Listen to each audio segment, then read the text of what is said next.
The conversation needs to stop between everyone. Go, what are you charging? What am I charging? The reality is we all get better. We all educate ourselves. We all spend time, money on ourselves. We run better businesses. Our clients are actually going to get better products and the cost of building will come down. I think we'll leave that at that.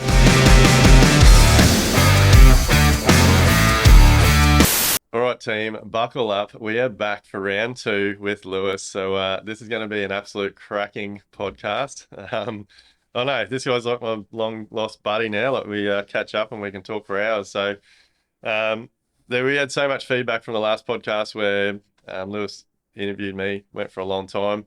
We'll try not to make this one go for as long, but Lewis has got some awesome questions that you guys have reached out and asked. So I'm really looking forward to it. I'm a little bit nervous again because we never know where this is going to go. But yeah, sit back, relax, and yeah, let's get into it. How are you, mate? Yeah, good, mate. Thanks for having me again. Thanks for coming back. Yeah, no worries. Well, you're down in my neck of the woods now, so come down to Sydney and yeah, it's good. Thanks for reaching out. And yeah, I've had heaps of positive feedback and everything from it's actually kind of knocked me back in my place a little bit, like kind of like, oh, people reaching out to me and people recognizing me. Like I went to a thing the other day, like I told you, and a couple of blokes said, oh, you're Lewis, I listened to the podcast. And I was a little bit like, yeah, imposter syndrome. Like, oh, is really people are listening to that kind of thing. So it's good that, people are listening to the shit talk now. And it was good to see the real side of you as well. So, yeah. And see all that raw emotion. I was buzzing for days after it. Like it was really, it was good. It was like therapy, mate. Yeah, it was, like, It was good chat. But look, we've just been talking before we started recording. Like, I think Lewis is a lot smarter than he lets on. He's definitely a cracking bloke. And yeah, I'm keen to see where today's podcast goes. But how you been, mate? Like you've been kicking goals. Yeah, been good. Just been working hard, and I went on a family holiday. So I went to Bali. So for the first time with the family, and everyone says there's a bit of bogans and that, and I must be a bogan because I loved it. It was dead set. Get over there with your family. We stayed in the heart of Kuta with all the. It was great. It was awesome. So went away and just been really working on my business and trying to implement some new kind of systems and all that kind of stuff, and just you kind of kickstarted me. I got out there in the building community. I've been going to a couple of events and different things and just trying to just fall back in love with the building industry, which is good. So yeah, and just been working away and knuckling down and whatnot. So yeah, it's good to be back anyway. So we'll jump straight into it. These are the questions. So I've been hit up by a few other people about a couple more questions and things we could have talked about, and we will keep it a lot smaller than last time. But so where we were and where we finished up the last time was so you talked a lot about your own childhood and about your own, and you just want to do the best for your family and give them everything that like you didn't have. And I think that's what realistically every kind of man, I can only relate to being a man and a father, you want to give your kids the best childhood possible, and your wife and your family, and give them everything. And like you're obviously doing all right and you're kicking goals, but it's like, well, the reason you got to where you are, and I find this with most successful people that you talk to, they've been through some shit to build that resilience to then be, and that resilience has helped them get to where they are, so then they can financially and whatever provide for their family. So how, with you being in a different situation with your kids, is how are you going to help build that resilience with them and kind of give them those good values without spoiling them and giving them everything and kind of that? People will probably judge me all different ways for how I do this, but like I'm pretty old school. Like you hear the stories of like generations, like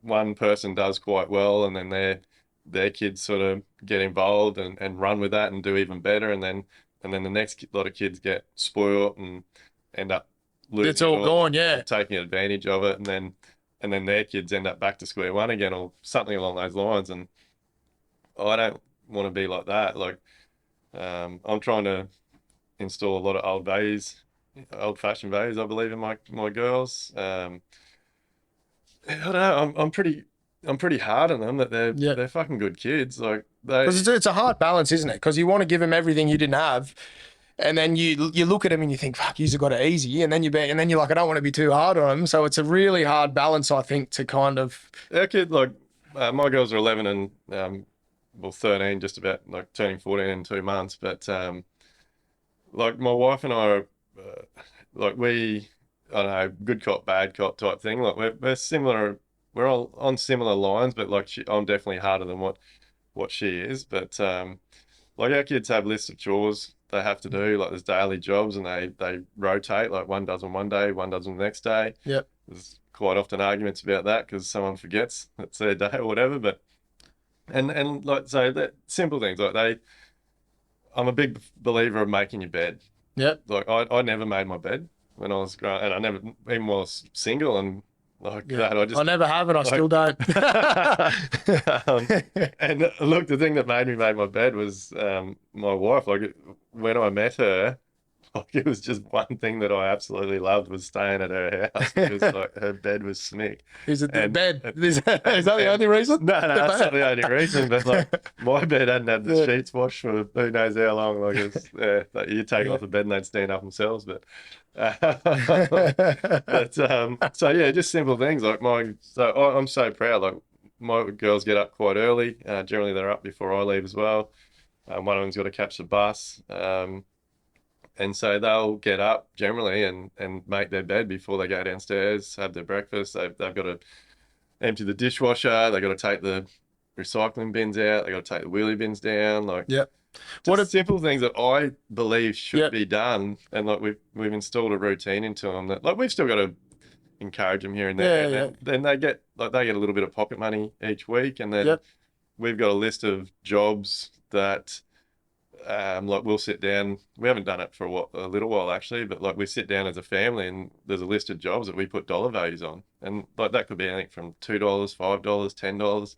Yeah. And those jobs are bigger ones like washing the car, cooking dinner, cleaning like bathing the dog, and so they like if they want something, they have to earn it. So What about the conversations? Like I kind of had this with my boys. I came back from when I was young. I didn't go on an aeroplane until I was an adult and could afford to take myself. And I kind of like the kids are just there ordering room service and swimming. And I just thought, oh, this is an alternate universe. So when we got back, I kind of had a conversation to say, like this come with hard work. This isn't just normal. Don't just think you're going to grow up and this is how you're going to live. You've got to put the effort in if you want this kind of thing. Do you have kind of conversations? And because obviously that kind of dinner table conversation yourself and you like, mum and dad run a business and do you have those kind of conversations with them about the success and the failures? Do they know the ins and outs? And also the conversation of maybe one day because a lot of builders do this with their son, come throw the nail bag on, you'll have the,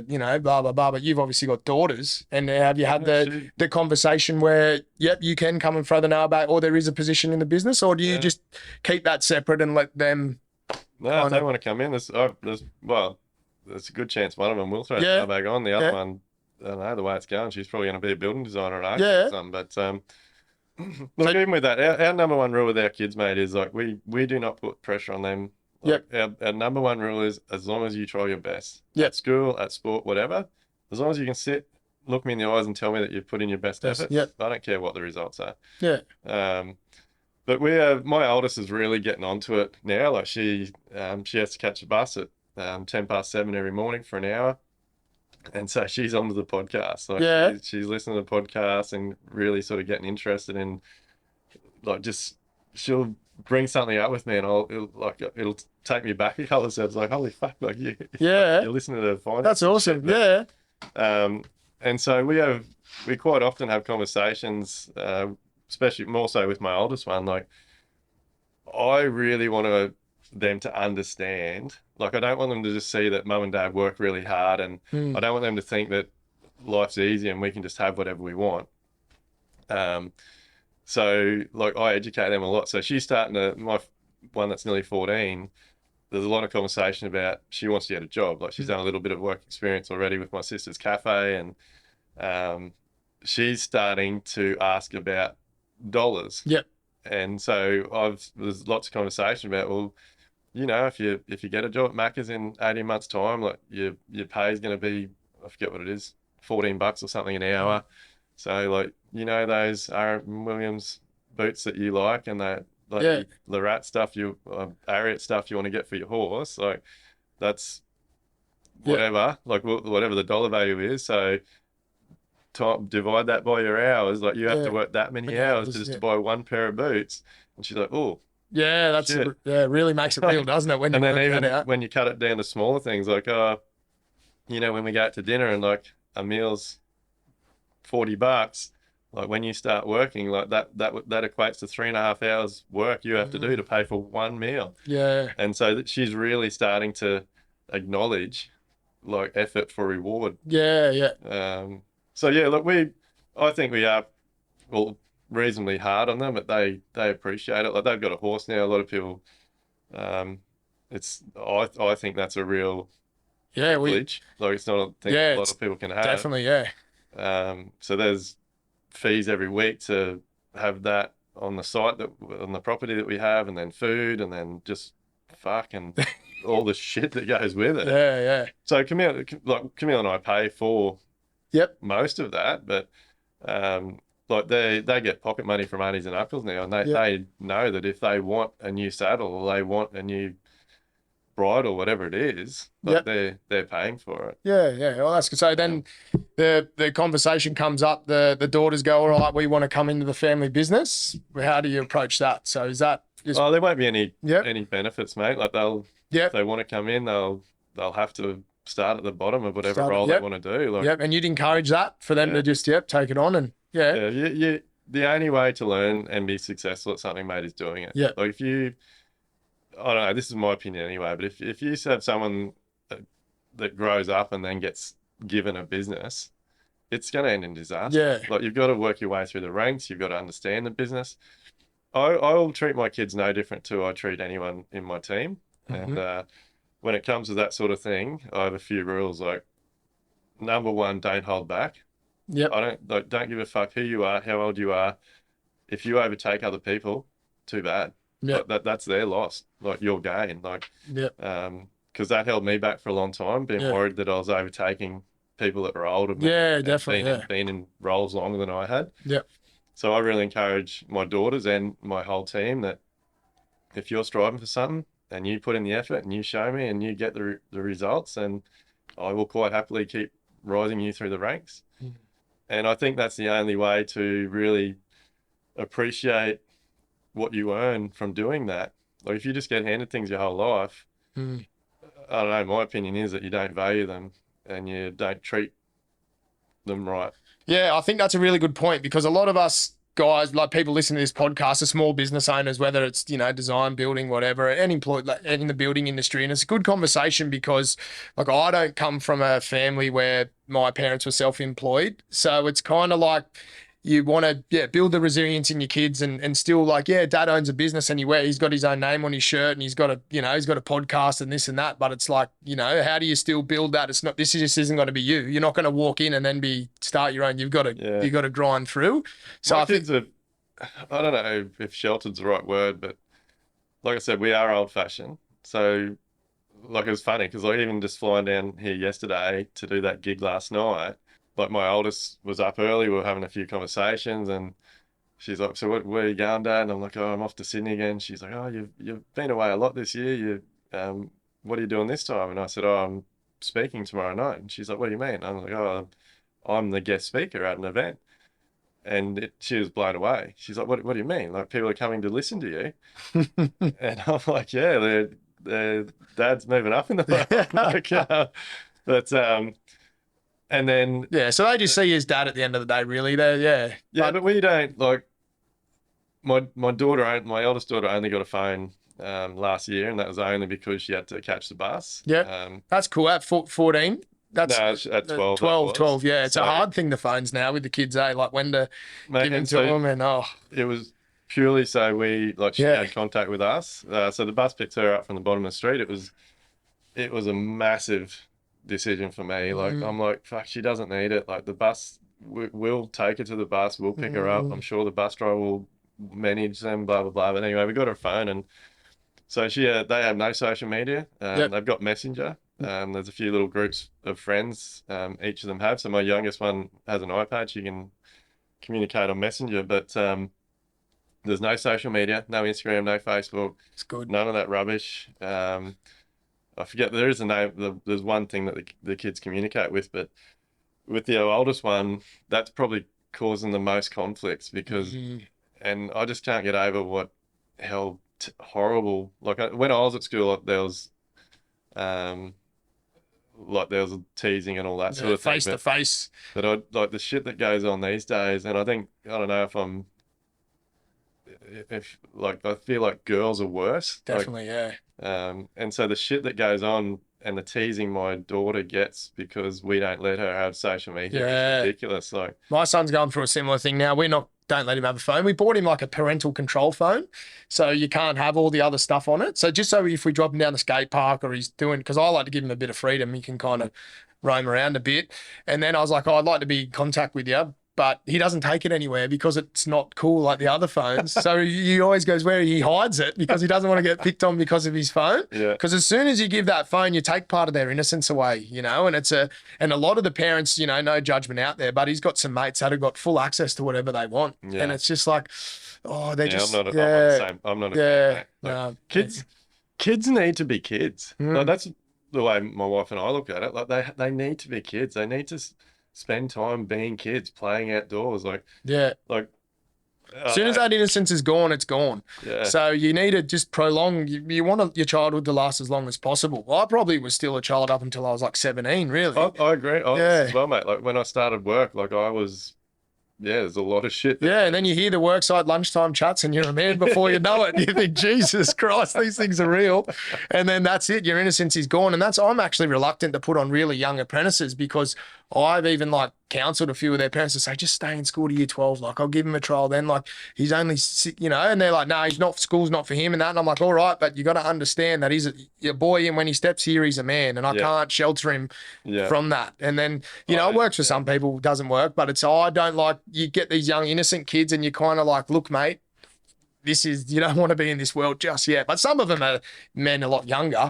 But yeah. That's awesome. I do a similar thing because I think exactly the same. Like they're used to sitting in a classroom being sheltered and like that right from the first 10 minutes on a job site. So I warn them that they're going to hear swearing, they're going to hear different language, they're going to hear things getting spoken about that they may not have known about. Yeah. Some of the... But yeah, look, I think kids have got to be kids and you got to, I'm super proud that my wife and I never stopped living our lives when we had our kids. Like we still went camping, we still went away. Like they got to play in dirt, swim in creeks, jump out of trees, like just do shit that kids should do. Like even now we got our farm, like they take off on their quad bikes. They're seeing snakes. They know how to handle themselves if shit goes bad. Like we're just teaching them common sense. Yeah, it's a hard thing to come by these days. So that's good. So yeah, that's a good conversation to have, I reckon, that one, because a lot of us out there have probably got the same things going on with our kids and how do you approach all that. So we touched on it just then with the apprentices. So the next one was from the people. How do you keep the good guys? What's a way other than offering people more? How do you keep a good team? What's your strategy and not? Mate, I'm no different to everyone. Like, honestly, the team is the hardest part of running a business. I don't give a fuck what anybody says or hell these experts tell you need to run and manage a team. And I'm a huge believer that on site is a different environment to what any other business operates. Like you're physically working side by side, you're smelling each other, you're sweating on each other, you're leaning over each other. Like so trying to manage everybody's different opinions, values, cultures, thoughts, like it's a fucking full-time job. And look, some people don't like it. I'm known for occasionally saying it's like running an adult childcare center. Like some days it just feels like that's what it is. Like you're literally fucking managing people carrying on like fucking 2-year-olds. You can have the wrong person in the mix and it just makes everyone that is good want to leave. So you've got to really get the chemistry right. But then if you get too much chemistry the same, then it's just a big fucking it is a playground because everyone's having a joke. So you need that, you need to really toe the line. It's hard, mate. Like we've had a few guys over the years that are incredible craftsmen, incredible tradesmen, but they try and overpower everybody. They're brought up with old-fashioned values and they stir the team up. Like it's a battle. So I've got a similar thing going on in my business now, and I'm sure a lot of people do, where I've got some really good young guys that have, like say, done their time through me and also spent, and I want to keep them on. What's a way that I can like I said, or that I can keep them involved and make it. So how do I hang on to them? Because a couple of them, you can see in someone's eyes when you think, if they want to go out and do their own thing, I'm all welcome to it. You go out but what's a strategy to try and offer them to stay with you? And then what would you recommend? What have you used in the past to hang on to good guys? Man, I used to go out of my way, like especially when we had a huge, like big carpentry gang. Like I used to go out of my way to try and hold people, offer them more money. Like, and I learned the hard way. Like, if someone doesn't want to be working, if they're not there for the right reasons, they're not worth having there. And you'll end up they'll never be happy. Like you'll keep throwing more and more money at them, they'll never be happy. So people need to be there for the right reasons. But I believe there's two different types of people in this world. There's people that are just quite happy to just cruise along through life, come to work every day, do a great job, and just appreciate having a job. And there's other ones that are going to always be striving to get more. Or actually, there's probably three. There's ones that are striving to do just better and get to their own business. And then the third one is the ones that I don't like, and they're the ones that just keep expecting more, and they'll never be happy. And they just think the grass is always green on the other side. Someone's always going to pay them more. They're always worth more. So I don't know. I think I've matured a bit in my old age. One of my rules now is that I will pay you. Like I'm very open with my team. Like I will pay you whatever you want. If you want $1,000 a day, I'll pay you $1,000 a day. But just so you understand, whatever I pay you, my business has to make 3 times that to be profitable, because that's what it takes to run a business with overheads and everything. All right, I'm moving to Brisbane, and Duayne, I want $5,000 a day. All right, Mate, let's go. If you can earn me 15 grand, I'll pay you $5,000. Yeah, no, I like that strategy. I like it. But even on that, like that's not out of the question. Yeah. Like, so I think this is a good conversation. Like people, I've put a lot of time and effort into thinking about this. Like everyone sees value in different things, and we're all brought up, like I was anyway, like thinking that value was hard work. Hard work is not value. Like and we've got a couple of people in our team that are that way, and they just think that flogging themselves every day, running around, busting their ass, and that getting a lot of work done is value. That was me for years, and it's still. Yeah. And to me, that is that's a little bit of value, but the real value is a team that communicates and gets on, a team that collaborates and helps each other out, a team that gets on and there's no yelling or arguing, and it's just like, because for me, that's no stress. If my team's getting on and I know that everybody on that side is comfortable, that's no stress to me. And that's adding value, because then my focus can be on other things. But if I've got a team where there's a member that is constantly stirring things up, then that site is on my radar constantly, and it's in the back of my mind. And every time you get a phone call from that site, you wonder if it's going to be someone's fucking off because someone's upset someone or stuff like that. So the other values are like just turning up to site and everything's clean, everything's in order, everyone knows what's going on, there's notes on the whiteboard. Like, to me, the biggest value you can add is taking stress off me so that I can continue to grow the business. That's where I've changed, where I'm still on the tools and obviously doing the carpentry thing, but I taught all my young guys, just let's get it done. Let's get some meters. And we just used to, and nothing was clean, nothing was organized. So now I've kind of trained them all to do that. Then I get to site, I'm like, where's the material for the next day? No one's communicated with you.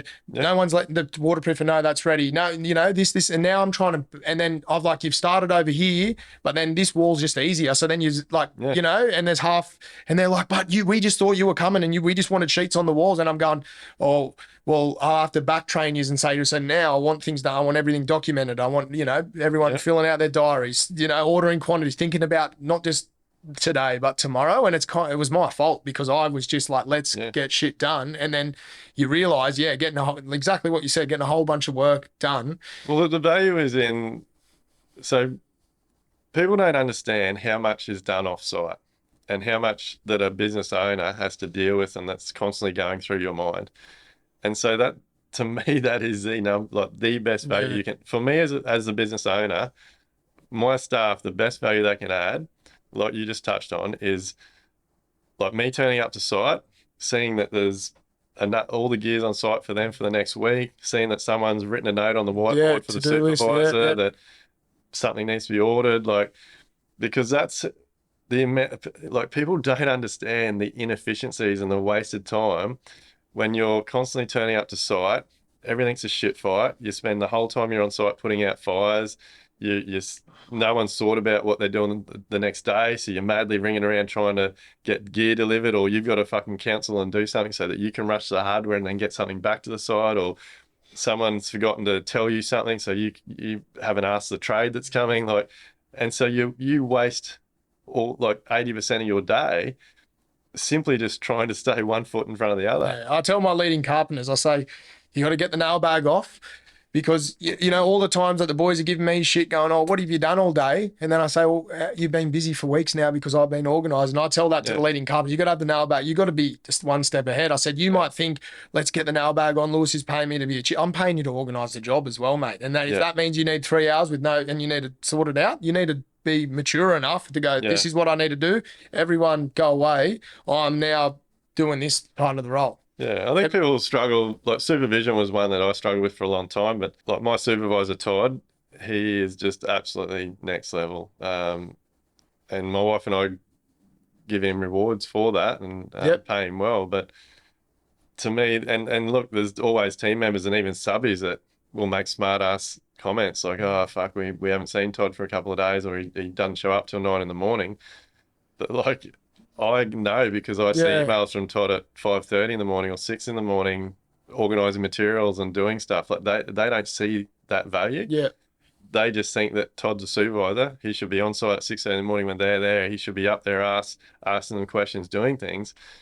He's thinking ahead. He's making Yeah, sure it's delivery an is old coming. school way, really, thinking that, you know, the most successful and the best tradies are the ones that's just breaking his back and he's there and he's just there. And that's really probably the person that's running their business into the ground because it's 100%. all in the back end. And that's the 100%. same with leading carpenters, foremen, supervisors, whatever role you have. Even if you're an apprentice, sometimes I tell my apprentices, if I say, do this, you need to say, no, Lewis, I need to stop now. It's 2 o'clock. I need to clean and I need to stack the timber.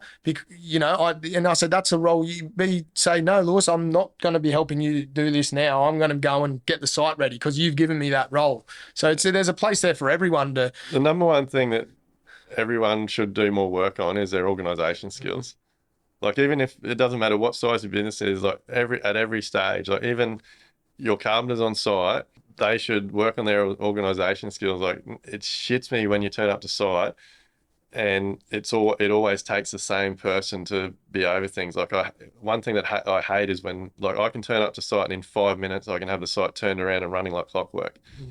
And so yeah, having people that see the value in. Right. So I tell my lead carpenters, like, I don't give a fuck if you don't pick up your hammer all day, but you stay ahead of your guys, make sure it's marked out, make sure that the gear's all here that we need. Have one person cutting, one person installing. You might come back and help hold it there while it gets tacked on, and then you go away, keep marking out. One goes away, cuts it, one nails off. Like, Yeah, if a you can good be carpenter organised, isn't always necessarily someone or tradesperson that's good on the tools. They're good at managing people and 100%. finding their strengths. Like you could Yep. be a couple of guys that, you know, I've had work for me and stuff. People are like, oh, I work with him. He's useless. He couldn't hang a door. I'm like, well, wait till you see him. He knows this person's doing that. He knows, like, he's got it going. So it's Yeah. like he's so valuable for me. You know, he might not be, you know, what you think's the neatest thing in the world, like the trade wise, but that kind of skill is so valuable to have. So yeah, doing it, like bringing that back to keeping your team, like you can't force anyone to work for you, and I think you've just got to so I'm really big now on trying to educate my team, and there's members that just run with it, love it, and keep improving, and there's members that are just stuck in their old ways. Yeah. I can't change that. And then the next thing is that I'm huge on, and some of them run with it, some of them don't, but I'm huge on finding out why my team gets out of bed every day. So whether that's to save up money for family holidays, or they want to buy a house or whatever, like I am really big on finding out what drives them so that I can, because for a lot of people, it's not about the money. So like some people might just want to know that if their kid's got something on at school, I'm fine. Like I won't dock their pay or whatever. They'll still get a full day's pay, but I'm fine with them going to a school assembly in the morning or helping their wife out by picking up the kids Yeah, give them whenever. that freedom, and that helps them stick around. Because Yeah. a lot of guys wouldn't be like that. That's a really good point there. That's to find out what someone wants and then service that need. If Don't make it about the money. Yeah, if someone's a mad surfer, just be like, look, mate, when the swell is on, like, yeah, it might be 3 or 4 days a year where it's perfect. Like, I'm not going to hold you here. Like, you can go and be yourself. So I think that's a good point to bring out of that. And I love that you just brought up the serving thing. And again, my old-fashioned guys hate that. But like, I'm constantly saying to my team, like, I don't give a fuck what it is, and it comes back to the organisation thing. Just let me know. So like, if using that scenario, if it's surfing, like back in the day, like we had one bloke that was a surfer, and like it used to fucking shit me. Like if the surf was on, I just knew he wouldn't be there, and it would drive me nuts. Whereas now I've completely flipped around. Like because like you can see all the reports. Like if he was to come to me on a Monday and say, hey, Duayne, like with the weather predictions, like it's looking like Wednesday is going to be a fucking cracker. Like, do you mind if I come in at 10 o'clock so I can get some waves in the morning? 9 times out of 10, I'd be like, yeah, no worries, mate. Like, go for your life. Like, we've all got to figure out what we're living for. And I firmly believe now, if you can understand what your team's living for and give them the opportunity to do it, they will stay with you. Yeah, that's a great point there. Your brain is like a filing cabinet, because at the start of this conversation, you go, I've actually done a bit of research on this, and you can see your eyes going back in, and everything that you're saying is actually so thought through, and you can see there's years to the process. So like you said, that used to shit you, and that would have shit me. Someone said, oh, can I have 1 day off a month to play golf in comp or whatever? I would have been like, no, you're soft, mate. You work at work and shut up. And then same, the young fella come up to me the other day and goes, I got me mad Monday from rugby. I would have been like, come in and spew up in here. I don't care. You can spew as much as you want, but you're coming, because that's the same thing. And I've got a saying with my guys, it's like, don't call in sick. I said, Dr. Lewis will let you go home and I'll say you're sick, or you come into work. I'd rather you laying on the ground than. But now it's like, with that thing, go and have your mad Monday, mate. And that lets them go, well, Lewis, and then those times where I'm like, look, boys, we've got to work a Saturday because we're behind. And then they pull in for you. So 100%, it's got to go both ways. But yeah, both ways. But, look, especially the members with, because I know how much I missed my kids, because the business took over and it controlled me. And like, even with my team now, like the ones that have younger families, or even like, I even say wives and partners, like there is so much shit that we only get one shot at. Our kids only go to grade 1 once. Our kids only go to grade 2 once. Like their kids only have these assemblies. Like they might only get the opportunity to perform in a school play once. Like you might have a girlfriend that's fucking graduating something. Like she's only going to do it once. Like fucking. And it feels good to like I can imagine that feels good for you, because all these business podcasts and all this bullshit talk about money and profit, that's but it's like building that culture and having that company where it goes both ways. And like it'd be a great feeling to know that you say to one of your blokes, and I'm going to say to my blokes, not very many of them have kids, but say you're never going to miss a milestone. You need to do swimming lessons on a Monday morning for an hour. You go and get in that pool. But you still have to push them, mate, because our society is just driven these days to get as much debt as you can. Both parents work. Everything's just flat out busy. So it's all good for me to sit here and say, this is what I do and this is what I believe in. But like, honestly, come the start of next year and the start of school, like I will have to send messages out. Like I'll put messages in our Slack channel. I'll message my team, the ones that have got kids, and say, mate, like I know your kids are starting school next week. Like, do you need Monday or Tuesday morning off? And I've got to push them. Like, and there's still only a couple that will do it. Just, oh no, it's fine. Yeah, they don't. And I'm like, well, whatever. I can't push it on you, but it's there if you want to take it. Yeah. Well, we better move on to the next one anyway. Shay's over there taking deep breaths, thinking Shay should do the next podcast. I reckon he should do a health and nutrition one. You should see he's jacked. I don't know what he's on, but I want some after this. He's jacked since last time I seen him. Used to see the veins popping out of his biceps. Welcome back anytime. So that'll be the next one anyway. A bit of trading nutrition. We need it. We're all, the diet's horrible, the meat pies and Red Bulls. So hey, wait till you see the level up man bras I'm working. So these are the big ones, right? And I'm skeptical on this too. And let's be honest about the builder's margin. We've heard you throw these figures up there, upward of 20%. And then just the talk on the street, I'm at street level down here, and is there's no fucking way I would win another job if I'm charging this much. And that's just so hear me out here.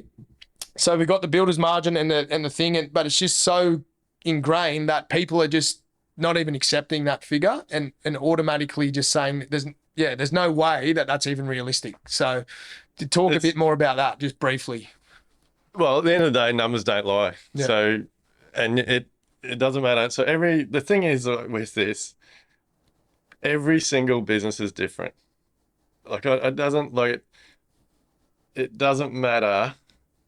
Like this, and this is our business, our industry does not understand this. Our government bodies don't understand this. There is no set figure, but we know from with my Live Like Build business, we would be pushing 800 to 1,000 builders now that we've worked through that have done our overhead calculator, and we know from that it takes between 16 and 24% just to cover your overheads. Mm-hmm. So when I say there's lots involved in that, but just to get a few things straight, those overheads include a salary. So why this is so unbelievable for most people in our industry is most people in our industry aren't paying themselves a salary. Mm. They're simply just taking the crumbs that are left over at the end of the job. Yep. You need to get in the mindset that you're an employee to your company. So when you hear all these massive companies around the world saying that they've turned over $100 million or $1 billion, there's Hutchie's Builders, they turn over $1.2 billion or something, and they say that they've made a 2% profit. That's company profit. Mm-hmm. That's after they've paid all their owners and all their CEOs tens of millions of dollars in salary. So when we talk about overheads and company profit, there's so much misunderstanding and there's a lot of education that needs to be done around that. But number one, your overhead is it doesn't matter. You could be a one-man band. There could be two guys, both on the tools, both with an apprentice, both with a tradie. Their overheads will be completely different. One might have a brand new dual cab. One might own his car. Mm. One might have a vehicle for his tradesmen. The other one might not. One might have phones for his staff. The other one might not. One might give them fuel cards. The other one might not. Like this whole what's your overheads, what's mine? It doesn't work. That's why you have to dive into it. You have to we've got an overhead calculator. You've got to dive in. You've got to enter the numbers in. You've got to work with your accountant. Yep. And look, we have members that have overheads around the 8, 10, and 12% as well. Yep. Generally, they are those smaller guys that don't have admin staff and all those types of things. But pretty much all these people out there, all these builders talking about margin, and it's a crock of shit. They need to work out what their overheads are, work out what it and then is. Work out what company profit they want on top of that. Mate, there are so many parts of this we could talk for months about it. But one thing I really want to get across is that in our building industry, people don't understand it's your business. Yeah. It is, you have the responsibility to set your business up however you want. You don't have to work to what you've been told. You don't have to work to what our associations say. And your overhead manages that. So when I'm saying these numbers, 16, 24%, that's because these guys have understand. They've figured out the role they play in their business. They've figured out they can't do it all their own. They figured out they need admin staff or they need a project manager. Mm-hmm. So those figures are in that overhead. Yep. And so numbers are so misunderstood in our industry. And then like I said, ultimately on top of that, you want to be putting a minimum of a 10% company profit. That's where your business becomes sellable. And that's where people will buy your business. If you have a business that is structured, everyone knows their roles, everyone's getting paid a salary for the role they play, and your company makes profit, you can sell your business. Your business, yeah. Otherwise, you're just self-employed, really. And that's it. Yeah, exactly right. Yeah. And that's a huge problem. So all the people pretty much then. So everyone that talks about this, all these builders, they're really not running a business. They're really just self-employed. Because I had a guy at this Master Builders thing last night that started telling me, oh, I'm sweet. I got cash in the bank. We just did a renovation. It's sweet. I had the cash. And I said, what's your overhead? Oh, I ran on 20%. I said, where's that figure come from? And he couldn't tell me. I was like, well, how do you know you're making money? It's like, what do you mean? I'm like, well, how have you figured out that 20%? He Yeah. goes, I just put 20% on every job. I'm like, well, so you're making assumptions. Like, Yeah. and that's in reality, that's what our whole industry does. They just make assumptions at what they charge. But I guess back to the other part of that question, everyone hears those numbers and says, fuck, I'm never going to win another job. Yeah. Or you I, just keep doing what you're doing and charging your 10, hoping to get 15. That's kind of the going rate on the street is. Mate, reality is the numbers don't lie. So if you work through your overheads, and I get so many builders tell me that they've done it with their accountant and they've come up with this figure. I'm like, it can't be, mate. Like, tell me a bit about your business. They tell me, I was like, well, that doesn't make sense. And then like they fill out our overhead they join up, they fill out our overhead calculator, and they're fucking like the accountant was telling them they're 8%. They fill out our overhead and they figure out they're 17, 18, 20% because no one's worked out their role in the business. No one's worked out the salary they should be paying themselves. Like people don't understand, like why should you be the business owner, whether you're a tradie or a builder or an architect or a designer? Like the reality is most building designers and architects don't know their overheads and running costs either. Yeah. So why should you run the business, take all the responsibility, all the liability, and get paid or earn the same or less than people that work for you? And then expect to pick up a few crumbs maybe at the end of a job that's your bit of a bonus. I think you said something there that's a really good one, like the liability you hold. I reckon a lot of builders don't factor that in. Like you get callbacks, whether you're the best builder or the worst builder in the world, things go wrong. And if you don't factor that in, Well, I don't factor it in. yeah, Like, you don't, if that's not factored in, just there's no callbacks, consistency no, on our nothing jobs. that. That's just how So it is. that's another story for another day. But like we know all the overheads, we know what our company profit is, Yeah. and out of that company profit, we do put In a way for a little bit of percentage into an account that just sits there. Yeah. And if anything ever does come up, Yeah, maintenance, wrong. whatever, Yeah. it comes out of that. So Yeah. again, we're not Yeah, there, yeah. we're comfortable. But all these builders, and look, I did it too. Like 6, 7, 8 years ago when I really started knuckling down on this, I did the exact same thing. I'm like, man, I'm struggling to win a job now. What? I'll never win another one. But the reality is when you know your numbers, because it's black and white, like this is the thing, when you do your overheads and it's on paper and that sheet of paper is telling you that you need 22% to cover your overheads, it's black and white. Yeah. If you put any less on your job, Be a liberating feeling, wouldn't it? Knowing you did it all correctly. Because a lot of builders are sending their going to contract phase and they're just. but I still get builders argue. I had a builder last night trying to argue with me, saying, "Oh, if I put he was sort of saying, oh, look, I know my overheads are more than I'm charging. They're roughly this." I'm like, well, why aren't you putting that on? He's like, because I won't win any work. I said, so you're trading insolvent. He goes, and he didn't understand it. I'm like, mate, if on paper it says that you need this amount of money to cover your overheads, including paying your salary, and you're charging less, that is why your bank account's not building up. It's why you never have any cash flow. It's why you need the next job to pay for your last job, because the numbers don't lie. Yeah. If you need 22%, that is what you need. Yeah. Like you can't just pull money out of thin air. It's a whole other conversation. Like you can, at the end of the day, once you know your numbers, it changes the way you show up. It changes your confidence. It changes the way you talk to people. Once you know your numbers, you will never do another cost plus contract ever again. You'll only ever do fixed price contract. And it will become a lot more about how you educate your clients on what they're going to get. So when you attract clients that come to you because they know they're going to get a great product, the price doesn't come into the equation, but it's more than that. Like the reality is, if a client, people say we're expensive all the time. Like I hear feedback and smart ass comments and shit all the time. Like we get family tell my wife and I, oh, we can never build with you. You're too expensive. And the first thing I tell everybody is, we are not an expensive builder. We know what it takes to run our business and we do things properly.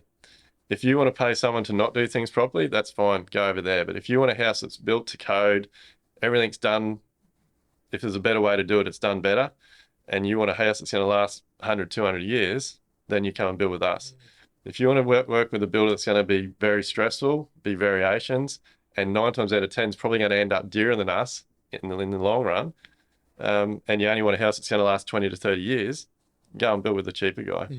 Yeah, well, I think we'll leave that at that. And pretty much unless you've worked out your overheads, don't talk about builder's margin. Go 100%. get educated. The conversation needs to stop between everyone. Go, what are you charging? What am I charging? You know, and how are we ever going to win a job? Go work out your overheads and then fucking wake up to yourself and then see what you got to charge. So we'll put the lid on that one. But that's just to wrap up on that, but the hardest part with that is that a lot of accountants and bookkeepers and associations, they don't understand it either. Yeah. No, well, fuck it. No one does. No one. For years, I was signing cost plus 10%. I'd send a 50 grand in, but make 5 grand. Think, fuck, I just made literally. Now I didn't make money for those years. That wasn't enough. And then I didn't even know what my overheads were at all. I just was charging 10% because I was like, oh, the really good builders getting 15. I'm just starting, so I'll charge 10 and be cheaper. So then I'm more likely to win a job. And I was winning every job I was But do you know what was in that 10%? No, I just wrote the number because it was like, that was the recommended one and that's what people were getting. So I just wrote 10%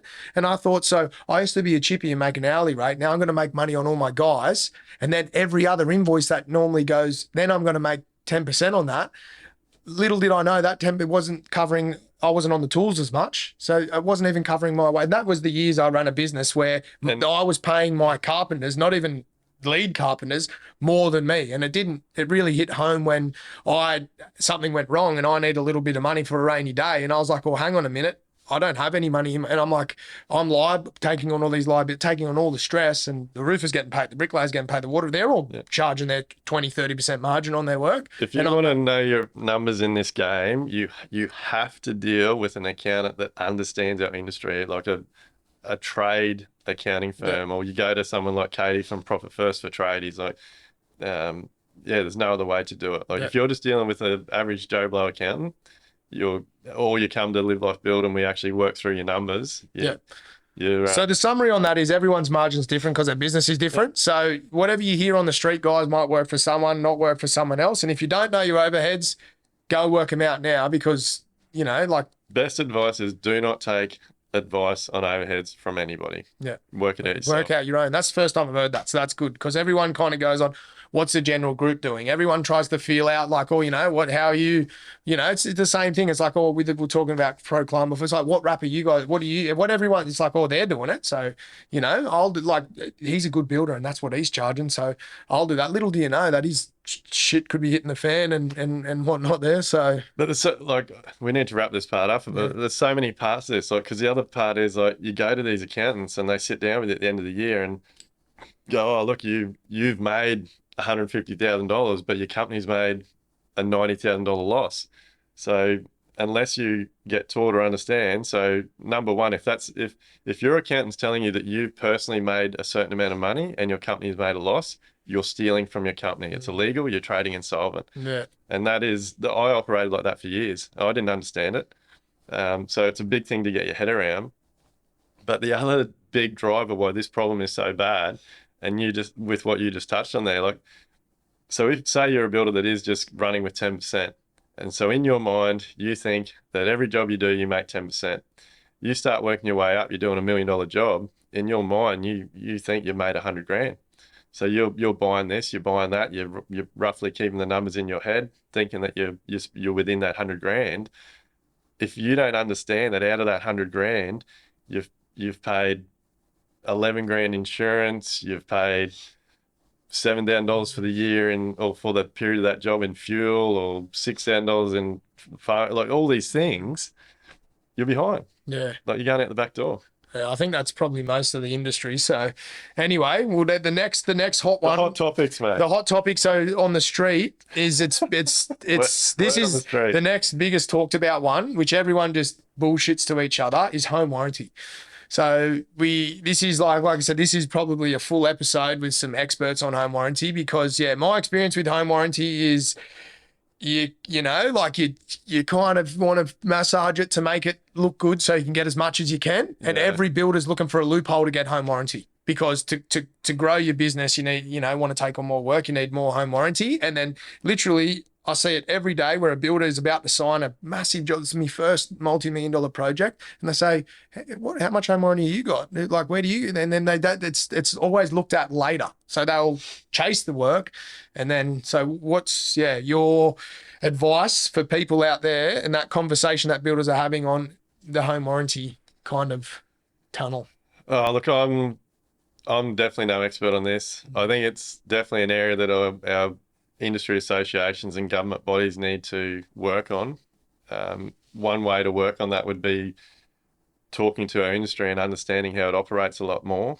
But the other side of that is, again, knowing your data and knowing your numbers. Like, builders aren't doing forecasting. Like we've got a forecasting tool, and I literally did this on Tuesday. So we're currently submitting all our paperwork for our next level of licensing.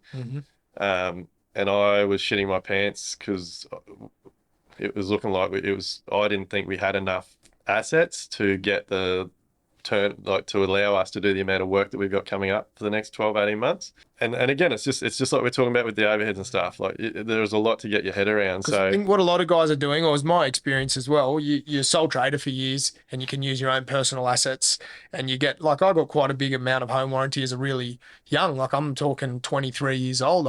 And I was thinking, fucking, why are they giving me that? But you put it against your own personal asset, and I was lucky to just have.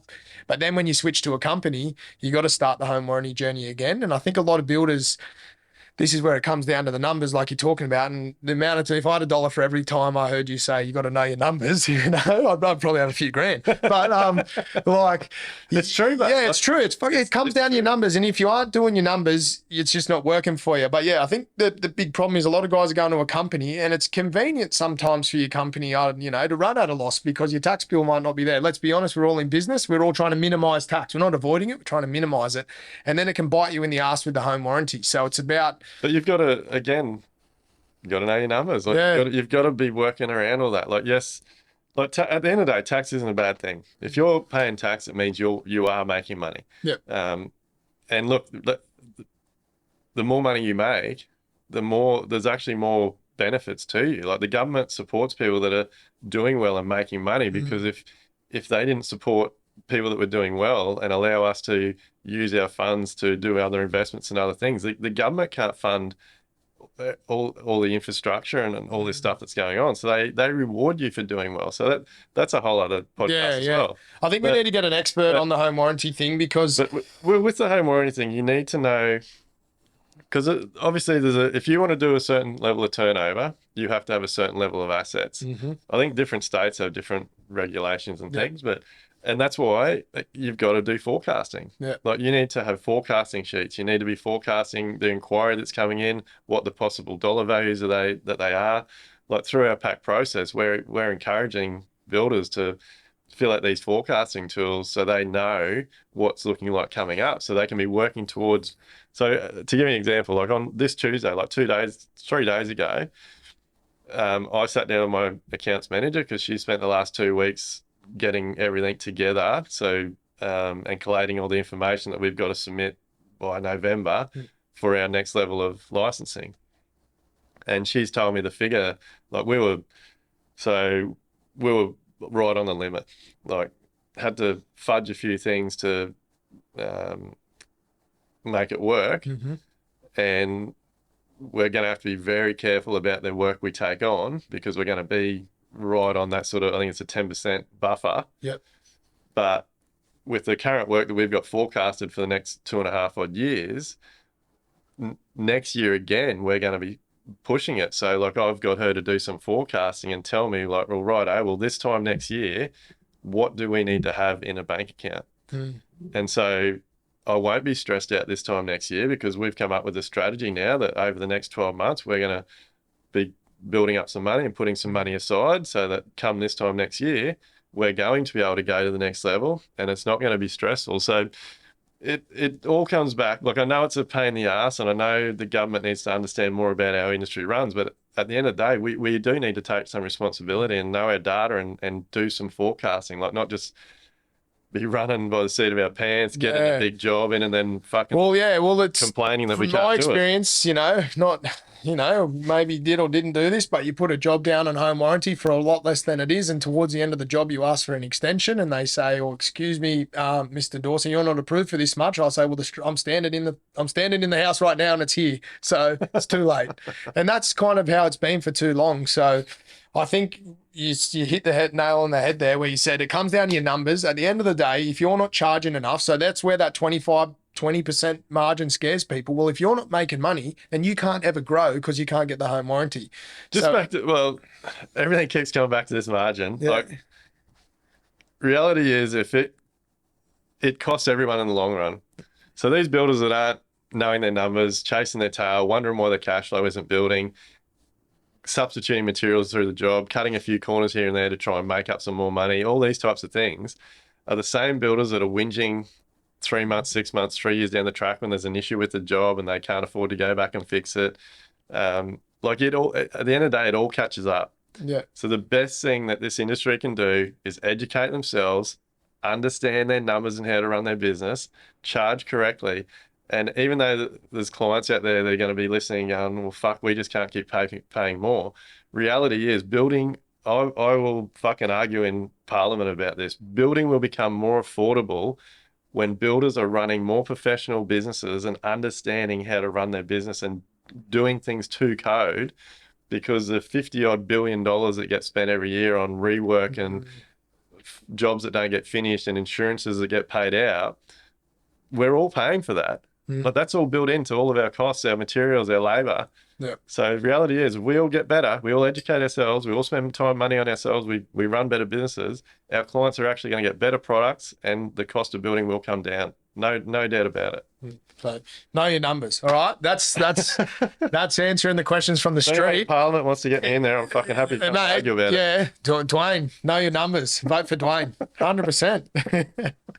That's good. So now just one more from me. It's just to wrap it up. I've been following your journey now on social media, and now that we best mates, we're chatting all the time. So what I've got written down here is, what does a bad day look like for you, right? So it looks like to me now, you're cool, calm, collected, you're ice bathing, you're kicking goals, you're whatever it is, anal gazing, grounding, whatever the new hot trends on social media are, listening to podcasts, and that's a new one. You should get into it, guys. I've tried. It's actually all right. But sounds like chocolate. But so what does a bad day look like? So like, we all run building companies, right? You can have as many things in your Google Calendar as possible, but it only takes a couple of the dominoes to fall and your fucking day can turn to shit. So, what's the reality, Duayne? You've slept through your alarm, your phone's dead, the ice bath's warm, you can't get in. How does it go for you? So how does it go for you on those days? You still have them, obviously. Like, Mate, look, I'm no fucking unicorn. Like, the business has bad days. I still have bad days. Yep. Occasionally I'll put that on Instagram and sort of give a little bit away, but there's still the odd day that I will have for a split second that thought, like, what the fuck are we doing all this for? And then I've got to pull myself up and say, no, well, fuck, you're kicking goals. Like, don't let this fucking stupid thing hold you back. But I'm really big on getting my team on this as well now. So look, we still have the same shit go wrong that lots of builders go wrong. Like, a delivery won't turn up on time. Or only last week we had a delivery, $40,000 worth of cladding got delivered, and the fucking truck driver fucked 2 of the pallets and pretty much like completely destroyed half of the delivery. At the end of the day, that is completely out of our control. Like, so I guess to take you back, only 6, 8, well, actually, if we go back 10 years ago, I would have completely lost my shit at that truck driver. There probably would have been close to punch-ons. I would have been yelling and abusing everyone on site. I would have been making phone calls to anybody that I could to whinge about it and bitch about it and tell them that I'm not going to be fucking paying the bill and they need to fucking get another lady here like straight away, and like they'll be wearing all the delay costs. Like, I would have carried on like a pork chop. And I look back on it now and think, like, I used to turn anthills into fucking Mount Everest. Like, every stupid little thing that happened, I wouldn't back off on it. And like that situation, like a delivery that had gone wrong, I would drag that out for a week. Yeah. Like, it would destroy my week. So now you can have a bad day and keep it at a day. Kind of, that's what you're saying. You just I keep it contain at a minute, mate. keep it at a minute. Yeah. Break Like it that. up. Break your bad days up into minutes. That's could be a thumbnail or something. Yeah, so just don't have a bad day, have a bad minute. I think my supervisor's on board with it now. Like, a lot of my team are on board with Yeah. it. Like, if I turn up to a site now and someone's like, oh, the gear hasn't shown up, I'm like, well, go and work on that over there. Yeah. Like, and look, I think a lot of that's come back to the way we run our business now. Like, it's not like in the old days we were so dependent on. You're going to hate this, but it comes back to your numbers. Oh, not again. There's another dollar. Ching. 2001. Like, honestly, like, I didn't understand the running of the business. So, like, there was so much pressure all the time to just get to the next draw. Yep. So, like, when something went wrong, like delivery, the first thing that came into my mind was like, fuck me, if we don't get this cladding fucking finished, I'm not going to get paid. I reckon you just strike a light there with all the listeners. If you are knowing your numbers and that's not the stress, you're not checking your bank and that, then then those moments you're like, oh, you can accept those moments. But yeah, if you've got that inside you, that overhead and the money over your head, everything just becomes from an anthill to Mount Everest. Well, there's two things, mate. It's like being under so much pressure and so much debt that in your mind telling yourself that, like, that delivery that just got fucked up means the boys won't finish that cladding until an extra week, which means I'm already behind. I'm going to be in that extra week late on my invoice, which means then the client's going to take 10 days to pay it. So, like, in my mind, I'm just building up this fucking steam because I can see all the invoices that are going to keep coming in and I can't pay them. But the other side of that is I cannot control it. How is your mind? Is it always going or does it slow down? Doesn't stop, mate. Doesn't stop? Like, people wonder why I eat like a fucking horse, but my brain does not stop. Like, your brain's burning calories. Yeah. Wish mine did that. It's the best weight loss. Yeah. But look, I need to think more then. Dude, so is that what Shay's doing? I'm gonna, he's not going to the gym. He's just thinking, sitting there. I'm out now the level up thinking diet. Yeah, the thinking diet. We're onto something here. Huberman, look us up, mate. But yeah, I am proud of my team. Like, my team, it's very rare that anyone in my team now. So our plumber's a real hothead. Yep. Like, he's calmed down a lot. He will quite often just go nuts at his team on site, and one of us might have to say to him, mate, like, it's out of your control. Like, you can't do anything about it. Yeah. But yeah, look, that's the two things. Like, just having the business running and being financial enough that if shit goes wrong or a job gets delayed, it's not a big deal. Yeah, but not up shit creek anyway. Then number two, just it's out of my control. I can't control.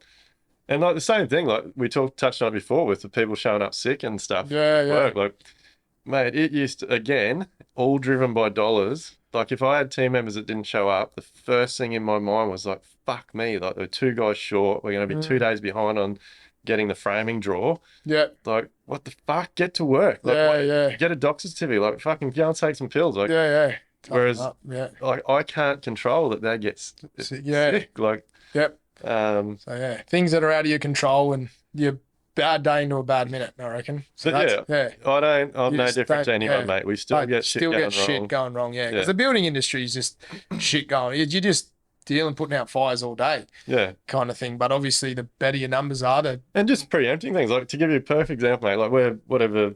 So today's Friday the 13th. I'm pretty sure. Yeah. Look out. Yeah. But our plane will be fucking late or something. Yeah. I was thinking that. But so to give you an idea, so next Monday we're starting.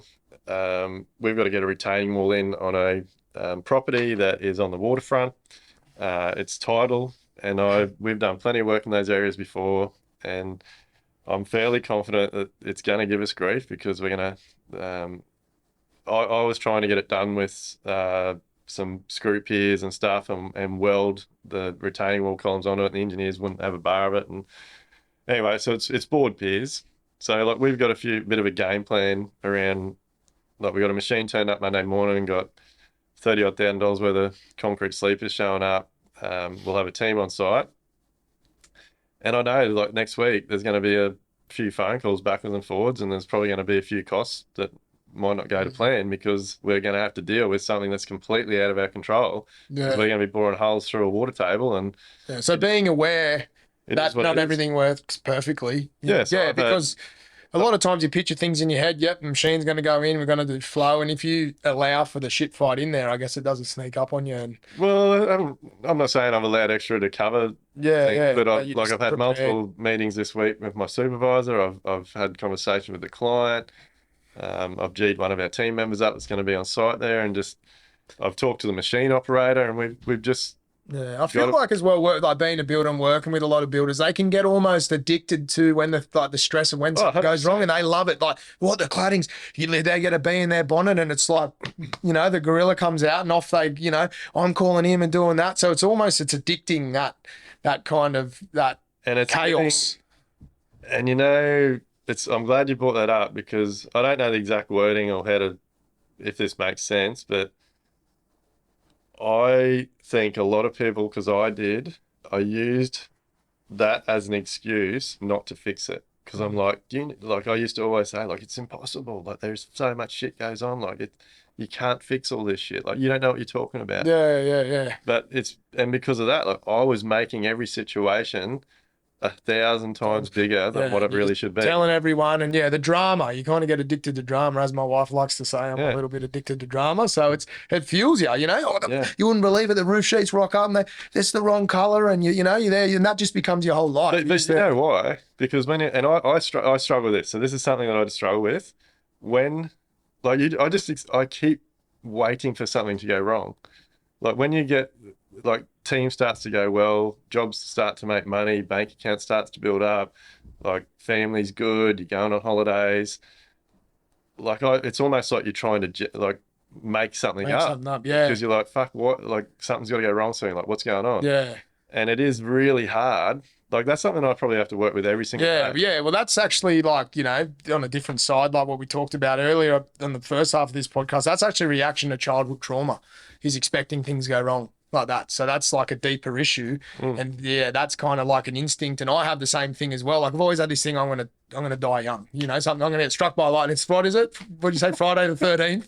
It could be it for me. This could be it. But I got this in this feeling, I don't know why, this doom. And the same with me, like when the building's going good and that, I'm like thinking, something, when it's only a matter of time before phone rings and something's going wrong. Yeah. But So again, mate, you and I can talk for hours. I know. Keep it out. But I'll give you a really good example of something that went wrong recently. So we're doing a $2.3 odd million job at the moment, 3-story house, fairly steep site.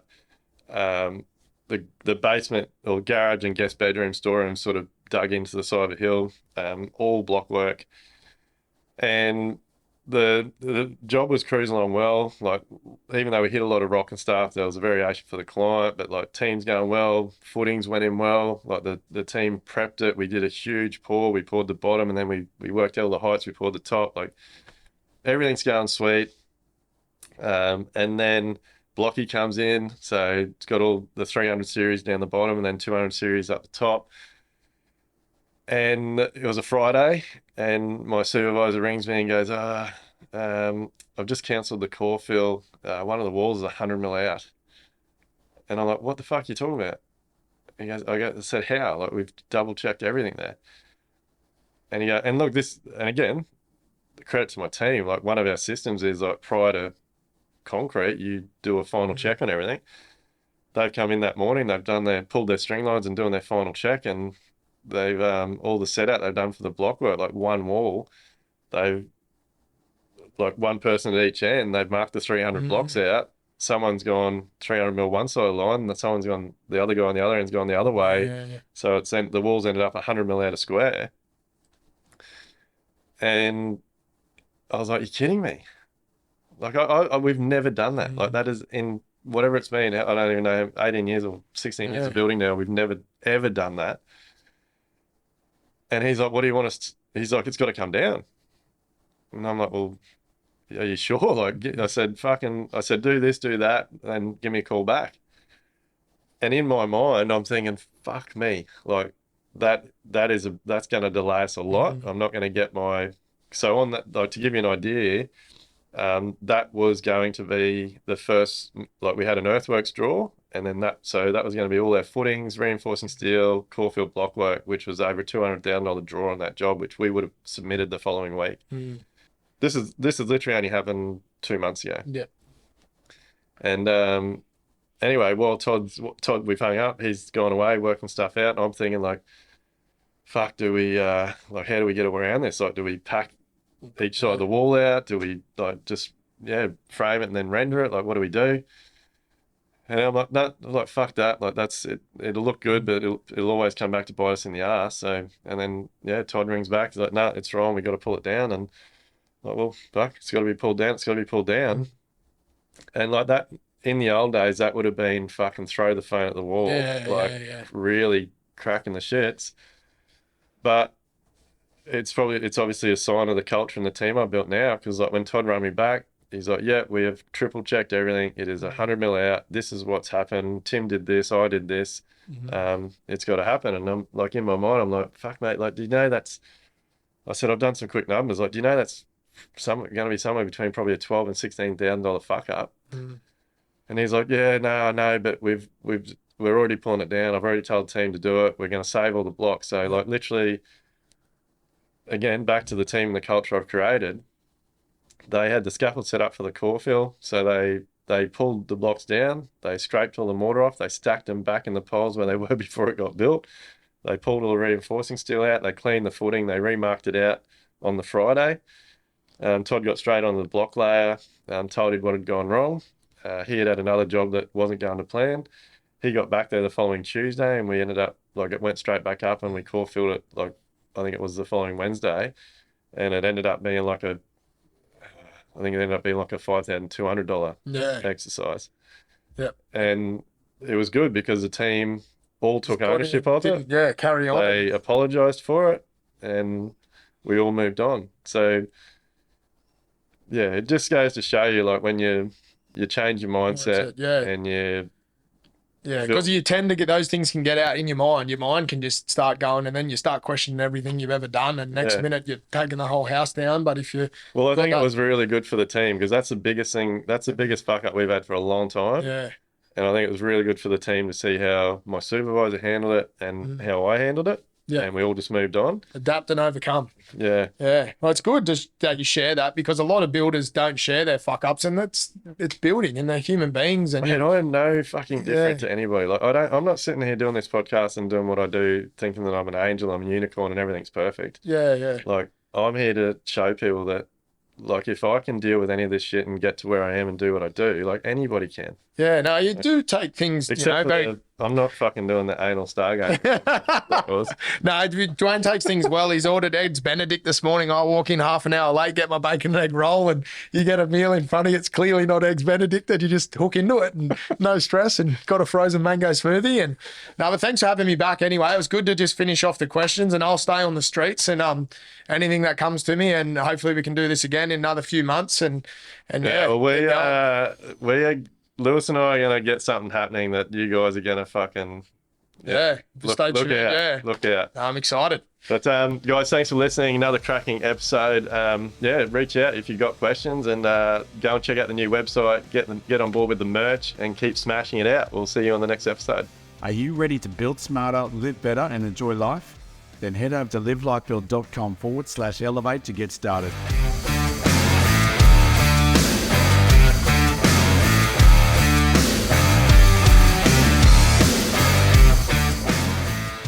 Everything discussed during the Level Up podcast with me, Duayne Pearce, is based solely on my own personal experiences and those experiences of my guests.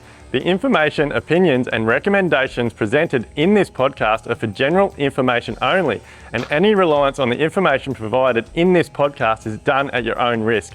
We recommend that you obtain your own professional advice in respect to the topics discussed during this podcast.